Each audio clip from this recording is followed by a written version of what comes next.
सर्वसमर्थ, सर्वव्यापक, आत्माओं के धनी, दया के सागर, मंच पर विराजमान गुरु महाराज के चरण कमलों में कोटि कोटि बार नमन। ईश्वर भगवान की दृश्य अदृश्य शक्ति और ईश्वर भगवान में आस्था रखने वाले साधु भेष में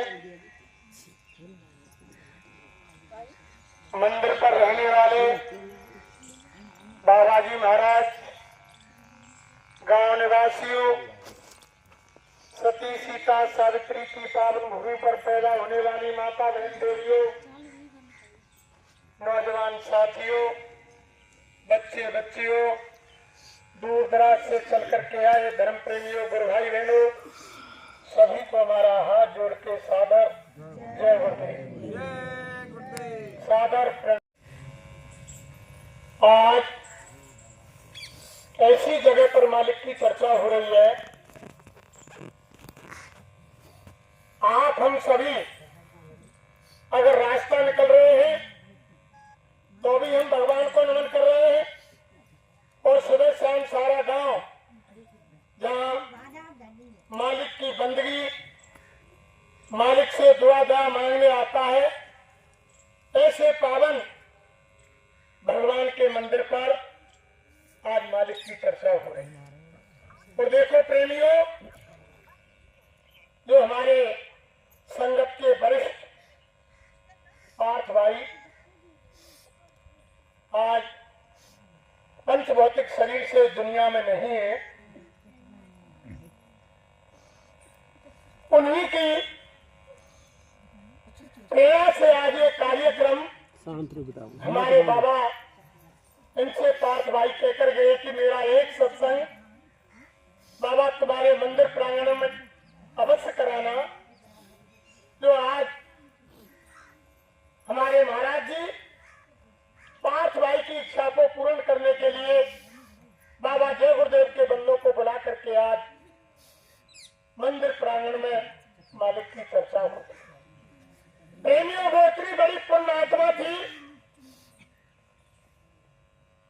जिसको मालिक ने अपने चरणों में बुला दिया, और वो यानी बीमार होते हुए भी मालिक के नाम का स्मरण उसकी जबान से नहीं हटा।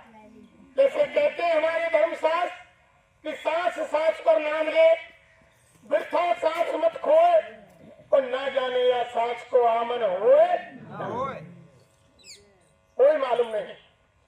काल बड़े ईमान पे और बिना आई ना ले, और जो कोई आ जाए जेल में तो घर तक जानना, जहाँ सांसों की पूंजी खत्म हो जाएगी प्रेमियों, वही जबरन इस मनुष्य शरीर रूपी मकान से जीवात्मा को निकाल करके बाहर कर देगा। ये शरीर धड़ाम से जमीन पर गिर जाएगा। दुनिया का कोई साजो सामान आपके और हमारे साथ नहीं है। केवल वही मालिक का भजन, वो नाम की दौलत, जो महापुरुष कहते हैं कि माया के दीवानों सुन लो, एक दिन ऐसा आएगा और धन दौलत और माल खजाना पड़ा यहीं भजन की दौलत साथ चलेगी। ये समझाऊं गली गली, और लूट सके तो लूट ले बंदे शोर मचाऊं, और जय गुरुदेव नाम के हीरे मोती मैं बिखराऊं गली गली, और लूट सके तो लूट ले बंदे शोर मचाऊं।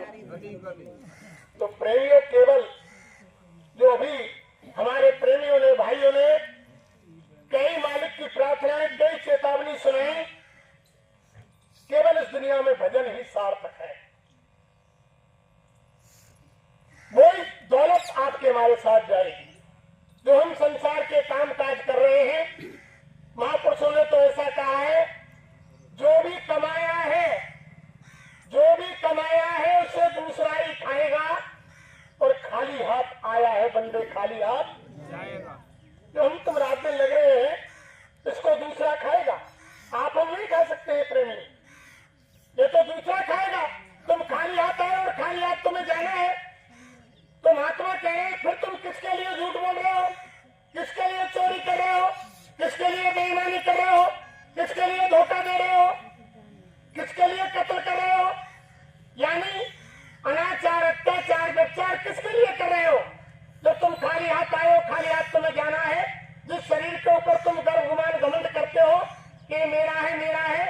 ये भी अंत में तुम्हारी जो भी बुद्धि है और तुम्हारा पद है, ओहदा है, मान है, सम्मान है, तुम्हारी जमीन जायदाद, कुटुंब परिवार, सारी चीज शरीर के साथ इसी जमीन पर रखवा ली जाएगी।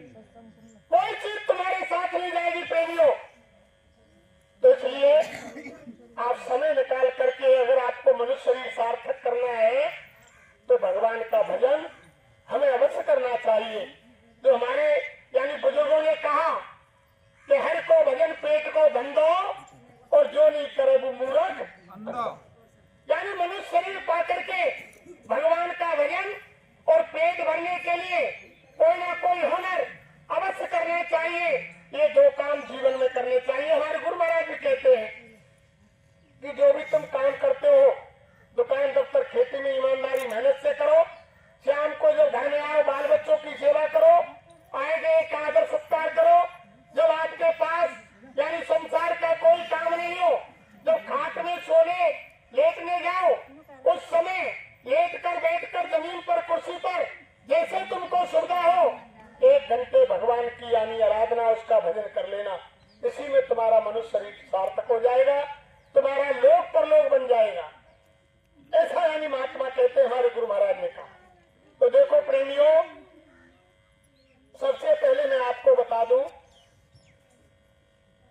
कि ना तो हम कोई संत हैं, ना कोई महात्मा है, ना हम कोई ज्ञानी है, ना हम कोई विज्ञानी है, ना हम कोई वक्ता है और ना हम कोई विद्वान है।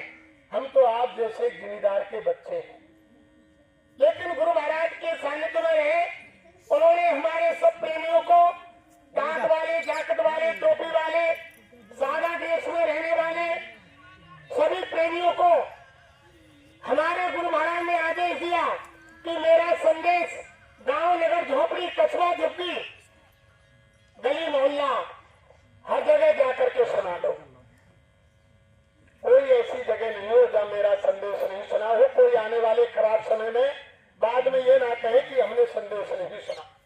तो देखो प्रेमियों, आप सभी धर्म प्रेमी सत्संग के नाम पर आए हैं कि चलो आज सत्संग हो रहा है। लेकिन देखो मैं आपको सत्संग की परिभाषा बताता हूं कि सत्संग होता क्या है। तो देखो प्रेमियों, सत्संग, सत्संग का मतलब है सत्संग, यानी सत्य के संग को ही सत्संग कहते हैं। महात्मा कहते हैं सत्संग कोई गाने बजाने का नाम नहीं है, सत्संग कोई नाचने कूदने का नाम नहीं है, सत्संग कोई कहानी किस्सा कहने का नाम नहीं है, सत्संग कोई ढोलक मजीरा बजाने का काम नहीं है। यानी सत्संग कहते हैं सत्य के संग को ही सत्संग कहते हैं। और प्रेमियों, सत्य क्या है? जहां तक हमारी आपकी चरमाखों से दुनिया में जो दिखाई दे रहा है सब नाशवान है, मिथ्या है। ये शरीर भी नाशवान है। तो सत्य क्या है? जो रामायण के अंदर लिखा हुआ है कि ईश्वरम सजीव अविनाशी और चेतन अमल सहज सुतरासी, यानी वो परमात्मा की अंश जीवात्मा जो इस मनुष्य मंदिर में विराजमान है, उसी के सारे शरीर की कीमत है प्रेमियों। वो अटल सत्य है, वो कभी मरती नहीं है। वो यानी अपने कर्मोनुसार शरीर धारण करती रहती है। वो अजर अमर अविनाशी है। और दूसरा परम पिता परमात्मा, वो दाता दयालु, वो अजर अमर अविनाशी है। यानी जहाँ यानी सत्य को सत्य से जोड़ा जाता हो, या सत्य को सत्य से मिलाया जाता हो, या सत्य का संग किया जाता हो, उसको कहते हैं सत्य।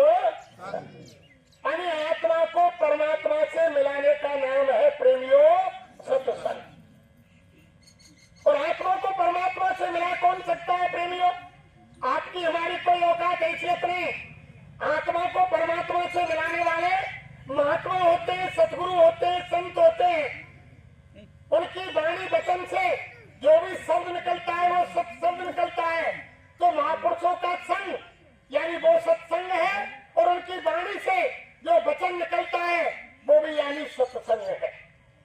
तो हम आपसे कहना चाहते हैं कि यानी महात्माओं के वचन और महात्माओं की वाणी और महापुरुषों का संग, वो यानी आत्मा को परमात्मा से मिलाते हैं, उसको कहते हैं सत्संग। ये तो हम तुम आप आपस में बैठ के करते हैं, चर्चा है, उपदेश है, ज्ञान दे सकते हैं, लेकिन वो सत्संग तो यानी वही है जहाँ सच्चा सत्य से सत्य को मिलाया जाता हो। सत्य आत्मा और सत्य यानी परमात्मा, जहाँ आत्मा को परमात्मा से मिलाने का काम हो उसे कहते हैं प्रेम योग सत्संग। तो आज हम आपको ना सत्संग सुनाने आए, ना हम कोई आपको ज्ञान देने आए, ना हम आपको कोई उपदेश देने आए। हम तो हमारे गुरु महाराज का जो संदेश है, जो इन्होंने आदेश दिया, पाती दूत बनके, जैसे नारी बनके आपके बीच में गुरु महाराज का संदेश लेकर के आए हैं। आप उसे ध्यान से सुने और ध्यान से कहने में कोई अपशब्द निकल जाए, कोई त्रुटि गलती हो जाए तो अपना समझ के हमें माफ करें। एक बार मालिक के नाम को फिर जोर से बोलेंगे, जय गुरुदेव।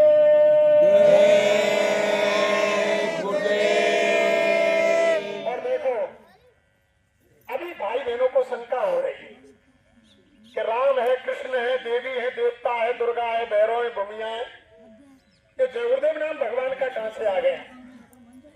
बहुत से भाई नहीं बोल रहे हैं, शंका हो रही है। तो देखो महापुरुषों ने क्या कहा कि हर के 1000 नाम, कृष्ण के करोड़ों नाम और विष्णु के असंख्य नाम, यानी हनुमान चालीसा में तो पहले ही लिख दिया कि जय जय जय हनुमान गोसाई, कृपा करो गुरुदेव की नाई। लेकिन हम आप समझ नहीं पाए, जय पहले लगा दिया और बाद में यानी गुरुदेव लगा दिया। हमारे गुरु महाराज ने उनको इकट्ठा कर दिया, उन्होंने जय गुरुदेव नाम बना दिया।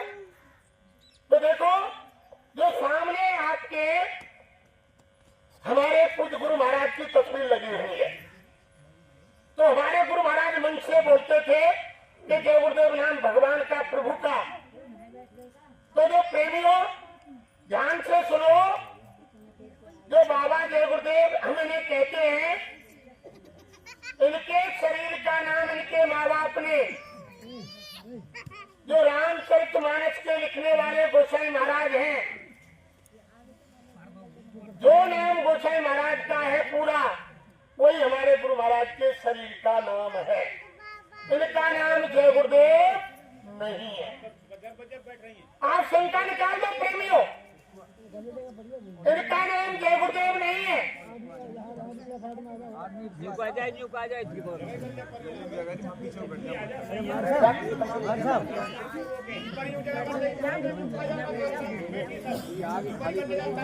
बैठ जाओ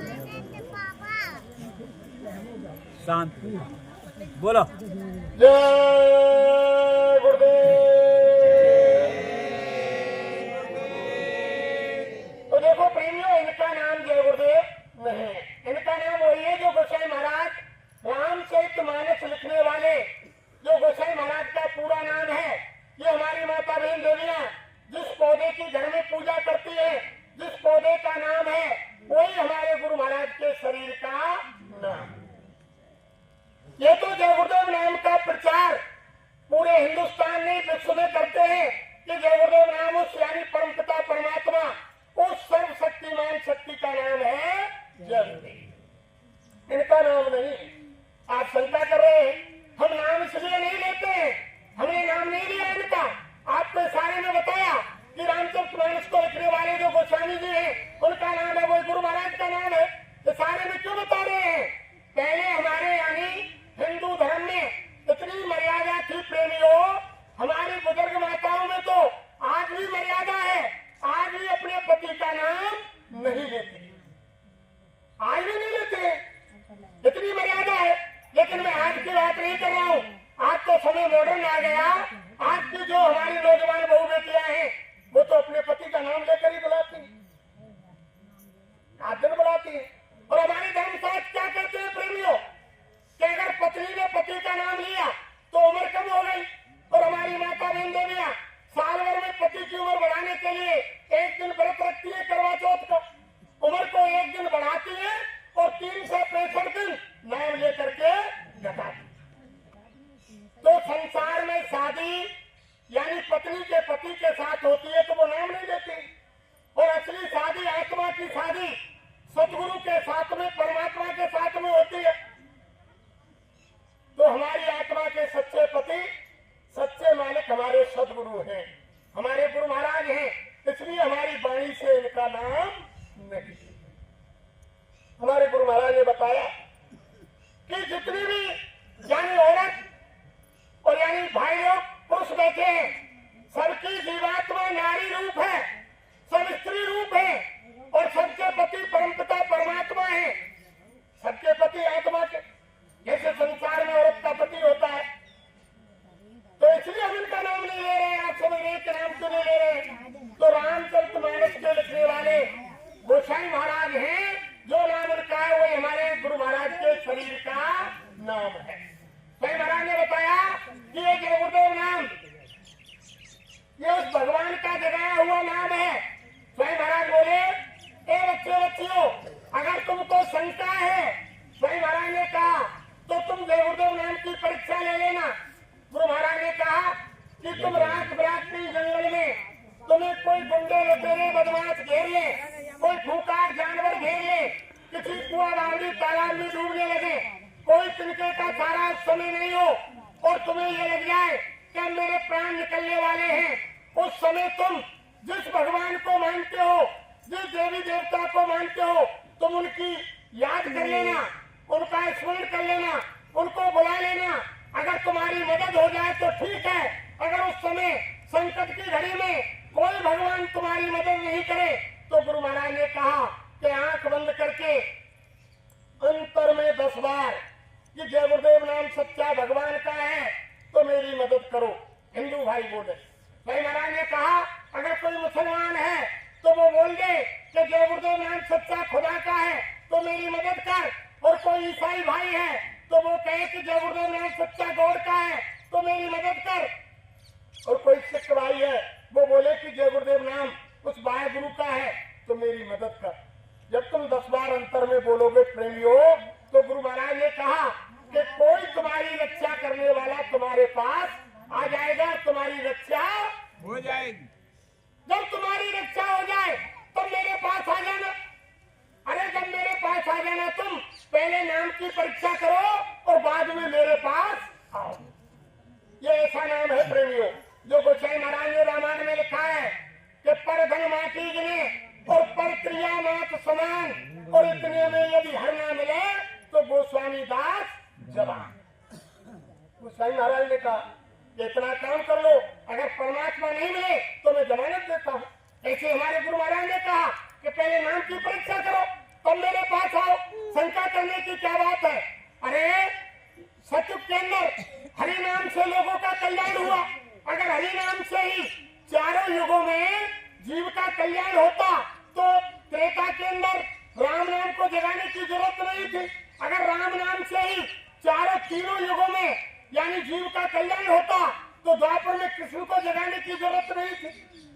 ऐसे ही सतयुग में हरि नाम और त्रेता में राम नाम और द्वापर में कृष्ण नाम, ऐसे ही हमारे गुरु महाराज ने इस घोर कलयुग के अंदर जय गुरुदेव नाम को जगाया, इसमें पावक डाला है और वो समय आ रहा है।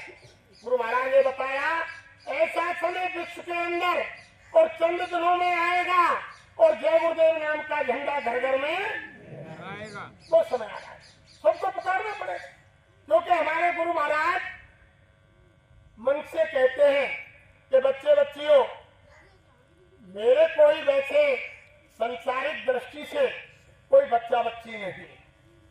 आप सब बैठे हैं, गुरु महाराज ने कहा लाखों की भीड़ थी मथुरा में, तब गुरु महाराज बोले मेरे सामने जितने बच्चे बच्चियां बैठे हैं सब अपने अपने माँ बाप के बच्चे हैं, लेकिन ज्ञान दृष्टि से आध्यात्मिक दृष्टि से सब मेरे बच्चे बच्चियां हैं और माँ बाप किसी बच्चे को दुखी देखना नहीं चाहते। तो हमारे गुरु महाराज किसी को दुखी देखना नहीं चाहते। प्रेमियों, वो कह रहे हैं कि अगर आप खराब समय से, मुसीबत और आपदा संकटों से बचना चाहते हो तो आप शाकाहारी, हमारे गुरु महाराज कह रहे हैं कि आप शाकाहारी हो जाओ। अरे एक बात को मान लो, अगर आप संकट मुसीबत से बचना चाहते हो तो शाकाहारी हो जाओ। हमारे गुरु महाराज ने कहा अरे तुम अगर राम को मानते हो, कृष्ण को मानते हो, हनुमान को मानते हो, देवी को मानते हो, दुर्गा को मानते हो, महावीर को मानते हो, बौद्ध को मानते हो, मोहम्मद साहब को मानते हो, किसी भगवान को तुम मानते हो तो तुम शाकाहारी हो जाओ। क्योंकि राम भी शाकाहारी थे, भगवान कृष्ण शाकाहारी थे, हनुमान जी महाराज शाकाहारी थे, सब देवी देवता शाकाहारी थे, तो आप शाकाहारी हो जाओ। अरे उनकी बात को मान लो। कौन सा धर्मशास्त्र कहता है कि आप मांस खाओ, अंडा खाओ, शराब पियो, मछली खाओ? कोई धर्मशास्त्र कहता है? हमारे धर्मशास्त्र ये कह रहे हैं कि तिल भर मच्छी खाए के और कोट गऊ दे दान और काशी करवट ले मरे निश्चय नरक, सीधा नरक जाना पड़ेगा एक तिल भर मच्छी खाने पर। और हमारे धर्मशास्त्र ये कह रहे हैं कि त्रेता के अंदर 4 वेद, 6 शास्त्र, 18 पुराण, सबके ज्ञाता, महाविद्वान, महाबलवान, महाधनवान, महाबुद्धिमान रावण था, जाति का ब्राह्मण था, लेकिन उसका आचरण, उसका यानी चरित्र ठीक नहीं था। वो मांस खाता था, शराब पीता था, तो लोगों ने उसको राक्षस कहा। वो जाति के ब्राह्मण थे, लेकिन राक्षस कहा। क्यों कहा? इसीलिए तो कहा कि वो यानी उनका व्यवहार, रहन सहन, यानी उनका चरित्र ठीक नहीं था। तो आप जो देवी देवता को मानते हैं, हमारे गुरु महाराज ये करें, तुम उन्हीं की बात मान लो। अरे शाकाहारी हो जाओ। अरे तुम रात दिन तुम्हारे गांव के मंदिर में आकर पूजा अर्चना करते हो, आरती करते हो प्रेमियों, और घर में आरती करते हो, कथा कीर्तन कराते हो, तो आरती में भी तो यही आ रहा है। आरती में भी तो आप यही गाते हैं, विषय विकार मिटाओ पाप हरो देवा, स्वामी पाप हरो देवा, श्रद्धा भक्ति बढ़ाओ, श्रद्धा भक्ति बढ़ाओ, संतन की सेवा, ओम जय जगदीश हरे। यही तो कहते हो तुम भाई, देवी देवताओं से यही तो प्रार्थना करते हो भगवान से कि विषय विकार मिटाओ। हे भगवान, हे देवी माँ, हे हनुमान जी महाराज, हे राम, हे कृष्ण, तुम हमारे विषय विकारों को मिटाओ, हमारे पापों का हरण करो, और हमारे अंदर इतनी यानी भक्ति श्रद्धा पैदा करो कि हम संतों के पास जाएं और उनसे रास्ता लें और हमारी आत्मा का कल्याण करें। यही तो हमारी आरती कह रही है।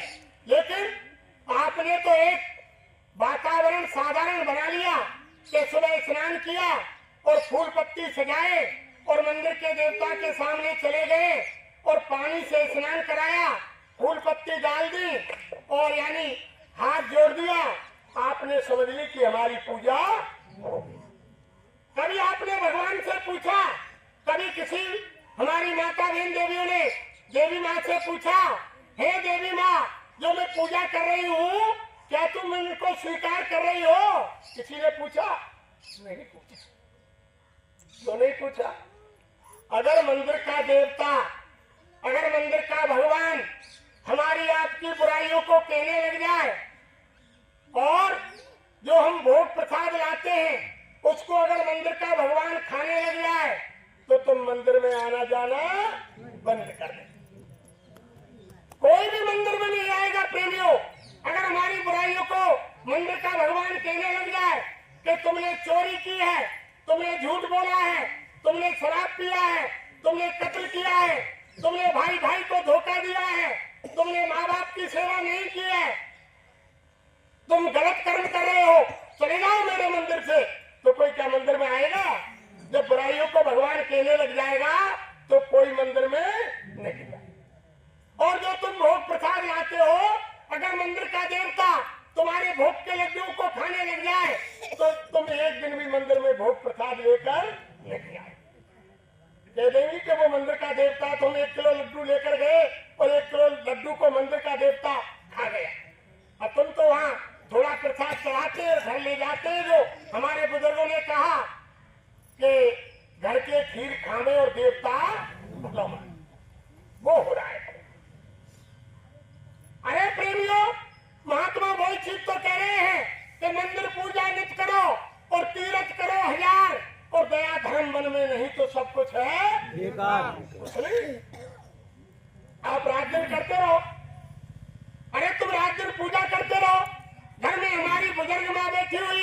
बुजुर्ग बाप बैठा हुआ है और उनकी तो सेवा नहीं करते, उनको समय से भोजन नहीं देते, समय से उनको स्नान नहीं कराते, समय से पानी नहीं पिलाते, और हम थाली लेकर के स्नान करके मंदिर में जाएं देवी माँ के सामने। मैं माता बहन देवियों से पूछना चाहता हूँ, माँ बाप की, सास ससुर की तुम सेवा नहीं कर रहे हो और मंदिर में पूजा करने आ रही हो, क्या देवी माँ तुम्हारी पूजा से प्रसन्न हो जाएगी? तभी तो महात्माओं ने रामायण में साफ लिखा है, गोसाई महाराज ने, जहाँ सुमतता संपत्ति नाना, जहाँ कुमतता विपत्ति निधान। क्या सुमति है? जिस घर में प्यार है तो भगवान भी खुश होगा, और वह सास ससुर को तो यानी दुख दे रही है, बाहर की दिखावटी पूजा कर रही है, तो बताओ भगवान खुश होगा? जब हम माँ बाप को सुखी रखेंगे, जिन्होंने माँ बाप का ऋण, अरे प्रेमियों, माँ बाप का ऋण कोई चुका नहीं सकता। हमारे आपके लिए माँ बापों ने क्या किया, उसके ऋण को कोई चुकाने वाला नहीं है। स्वयं 9 महीने पेट में रखा, पाला, कितना कष्ट पाया, बाहर आने पर यानी स्वयं गीले में सोई और सूखे में सुलाया। अगर कहीं भी रात को दर्द हो गया, पूरी रात सीने से लगाकर रात भर खड़ी रही, अपने बेटे की, बच्चे की याद में पूरी रात सोई नहीं। और आज जब बड़ी औलाद पढ़ लिख कर हो गई, तब क्या कह देते कि तुमने हमारे लिए किया क्या? आज हम देख रहे हैं समय ने इतनी करवट ली है प्रेमियों। पहले समय को याद करो, ये भारत देश ऋषि मुनि महात्माओं की संतान है, ये ऋषियों का देश है भारत, ये धर्म भूमि है प्रेमियों, और सारे देश यानी भू भूमि है और कर्म धर्म की भूमि है, भारत है। पहले समय में हमारे बुजुर्ग महात्माओं के मंदिरों पर, महात्माओं के आश्रमों पर आते जाते थे, महात्माओं से यानी धर्म की, समाज की, जाति की और यानी घर गृहस्थी की और भगवान से मिलने की, आध्यात्मवाद की सारी शिक्षाएं महात्मा देते थे, तब यानी पूरा परिवार खुशहाल था। आज यानी ऋषि मुनि महात्माओं के पास आप हमने जाना बंद किया और समय ने करवट बदली और हमारा सारा खान पान बदल गया।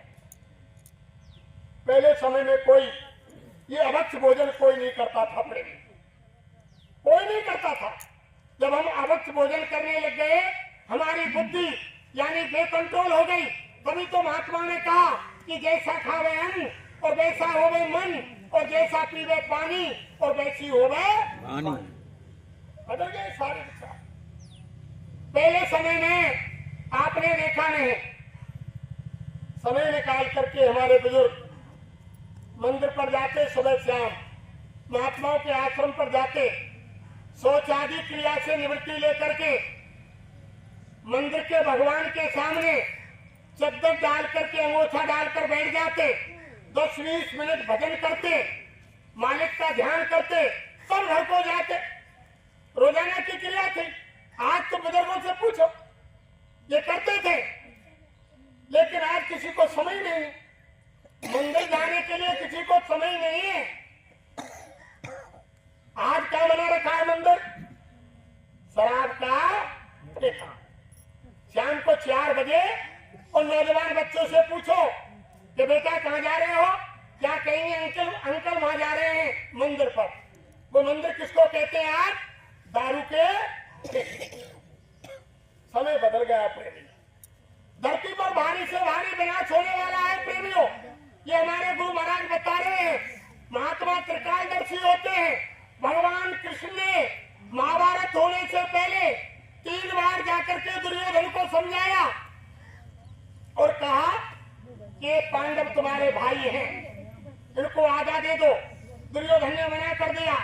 दोबारा गए भगवान स्वयं चलकर कि इनकी बुद्धि खराब हो रही है, इनकी समझ में नहीं आ रहा है, फिर समझाएं। फिर दोबारा गए कि भाई तुम्हारे भाई एक कुछ दे दो, 5 ग्राम दे दो केवल, सारी धरती तुम रखो। लेकिन दुर्योधन ने मना कर दिया कि सुई की नोक के इतनी जमीन पांडवों को नहीं। तीसरी बार फिर गए कि अब की बार और समझा दे। फिर दोबारा गए। दुर्योधन कहने लगा अरे बांध दो इस कृष्ण को, ये बार बार पांडवों की हिमायत लेकर आता है। भगवान को बांधने के लिए दुर्योधन के सिपाही यानी चल दिए। भगवान हंसे कि देखो विनाश काले विपरीत बुद्धि जब नाश मनुष्य पर छाता है पहले विवेक मर जाता है। भगवान ने कहा कि इनकी बुद्धि का नाश हो गया, अब इनका सर्वनाश होने वाला है। न जमीन को पांडव भोगेंगे न कौरव भोगेंगे, धरती पर बहुत भारी विनाश हो जाए। और वही हुआ प्रेमी, वही हुआ। उन्होंने नहीं माना। अरे धरती पर जब राम आए, जब आपने उनको नहीं माना, उस समय हमने उनको नहीं माना। जब धरती पर भगवान आए, लोगों ने भगवान राम को भगवान नहीं कहा। 14 वर्ष का वनवास दे दिया। अयोध्या के केवल 3 प्राणी साथ गए, राम, लक्ष्मण और सीता। अगर अयोध्या वाले समझ जाते कि ये भगवान है, तो सारी अयोध्या राम के पीछे लग जाती कि हम जब भगवान ही जंगल को जा रहे हैं तो हम अयोध्या में रहकर क्या करेंगे। लेकिन लोग नहीं पहचान पाए। उन्होंने समझा कि ये दशरथ के राजकुमार हैं, नहीं जान पाए। त्रेता के अंदर राम को नहीं पहचाना, द्वापर में लोगों ने कृष्ण को नहीं पहचाना। उस समय लोगों ने भगवान कृष्ण को ग्वारिया, गमार, चोर कहा। अनेक आरक्षण भगवान कृष्ण को लगाए, मथुरा से मार मार के द्वारका भगा दिया। नहीं पहचान पाए उस समय। और आज क्या हो रहा है, उनके मंदिर बना करके हम आप ढोलक मजीरा रात दिन पीट रहे हैं, हरे कृष्णा हरे राम पुकार रहे हैं। धरती पर आए जब नहीं माने। ये मृतलोक है प्रेमियों, यहाँ मरे की पूजा होती है। यहाँ जब धरती से कोई शक्ति आती है, जब वो वापिस चली जाती है, तब उनकी याद करते हैं, उनके काम को याद करके। लेकिन जब जब जमीन पर महापुरुष आए, और यानी जब जब अवतारी शक्ति आई, तो उनको लोगों ने नकार दिया, उनको लोगों ने नहीं माना। उस समय नहीं माना। हर युग की बात है। तो किसी युग को देख लो, धरती पर इतने महात्माएं अवतारी शक्ति आई, सबको संसार वालों ने तंग किया, सबको यानी यातनाएं दी, किसी को बाकी नहीं छोड़ा। भगवान राम को वनवास दे दिया, भगवान कृष्ण को मार मार के मथुरा से द्वारका भगा दिया। और शंख तमरेज की खाल खींची गई, गोसाई महाराज को काशी में नहीं रहने दिया, पलटू साहब की झोपड़ी में आग लगा दी, ईसा मसीह को क्रूस पर लटका दिया, गुरु नानक से चक्की पिटवाई। किसी महापुरुष को, किसी अवतारी शक्ति को संसार वालों ने नहीं बख्शा। इतिहास उठाकर देखो, हमारे गुरु महाराज को जेल में डाल दिया, इमरजेंसी लगाई उस समय इंदिरा गांधी ने। गुरु महाराज ने प्रचार किया, अरे कि तुम हिंदू हो, रामायण को मानते हो, फिर ये नसबंदी और गर्भपात क्यों करा रहे हो। जब गुरु महाराज ने कहा कि नसबंदी गर्भपात कराना यानी महान पाप है, तो स्वयं महाराज को जेल में डाल दिया। अरे अगर एक तरफ तो रामायण कह रही है कि बड़े भाग्य मानस तन पाला, सुर दुर्लभ सतग्रंथ संगारा, कि बड़े मुश्किल से मनुष्य शरीर मिलता है, देवताओं को भी दुर्लभ है, और एक तरफ तुम नसबंदी करा कर करके गर्भपात करके और यानी इंसानों को आना ही बंद कर रहे हैं। गुरु महाराज ने कहा, इन्हीं माता बहन देवियों की कोख से राम आए, कृष्ण आए, हनुमान आए, महावीर आए, बौद्ध आए, सुभाष आए, और यानी भगत सिंह आए, और चंद्रशेखर आए, यानी बड़ी बड़ी लाल बहादुर शास्त्री आए, बाल गंगाधर तिलक आए। बड़ी बड़ी शक्तियां इन्हीं माता बहन देवियों के गर्भ से आए, इन्हीं की कोख से जन्म लिया। हमारे गुरु महाराज ने कहा, तुम ना जाने कौन सी शक्ति और कौन सी माता बहन देवी के कोख से पैदा होने वाली है, तुम उनके रास्ते को बंद कर रहे हो। जब गुरु महाराज ने प्रचार किया, तो सीधा इमरजेंसी में इंदिरा गांधी ने जेल में डाल दिया। अरे गुरु महाराज ने कहा, अरे तुम यानी ये कह रहे हो कि भारत की हम आबादी घटा देंगे। अरे पहले इतिहासों को देखो, भगवान कृष्ण के समय में 56 करोड़ तो यदुवंशी थे, और जातियां तो अलग गई। 56 करोड़ यादव थे उस समय। कितनी आबादी थी। गुरु महाराज ने कहा, स्वामी महाराज बोले, अगर तुम नसबंदी और गर्भपात को बंद नहीं करेंगे, अगर जरूरत पड़ी तो मैं आसमान से इंसानों की झड़ी लगा दूंगा, बरसात कर दूंगा। गुरु महाराज ने कहा, लेकिन बात को नहीं माना। तो हर युग की बात है प्रेम। महात्मा तो बड़े दयालु होते हैं, ये तो हर जीव पर दया करते हैं। हमारे गुरु महाराज ने कहा, आते ही जमीन पर जब आए, उन्होंने यही कहा कि हम आए हुए देश से, और जहां तुम्हारा धाम और तुमको घर पहुंचा बनो, ये हमारा काम।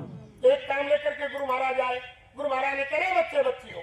ये संसार तुम्हारा नहीं है, ये देश तुम्हारा नहीं है, ये घर तुम्हारा नहीं है। मैं तुम्हें तुम्हारे असली घर लेने के लिए आया। ये संसार आपका हमारा है। हमारे बुजुर्ग हमारे बीच से चले गए तो एक दिन आप हमको भी दुनिया से जाना है। ये हमारा आपका असली घर नहीं है। आप ये समझ रहे कि संसार हमारा है, या कोई कुछ नहीं है तुम्हारा प्रेमियों। ये सब यहाँ धोखा ही धोखा है। जो भी आप देख रहे हैं सब धोखा है, कोई किसी का नहीं है।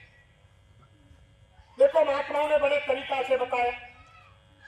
कौन जाने कितनी बार किसकी पत्नी बन गई, कौन कितनी बार किसी का बाप बन गया, कौन कितनी बार किसी का बेटा बन गया, और वही पत्नी कितनी बार उसकी मां बन गई। कोई ना संसार का ठिकाना नहीं है। ये तो जीव मिले मिलाए बेमिले, और जिनके पहले मेल और बिना मेल मिलते नहीं, ये कर्मन के ये सारा कर्मों का खेल है। एक दूसरे के कर्म कर्जे को चुकने चुकाने के लिए यहाँ आना पड़ता है, और कोई नहीं है।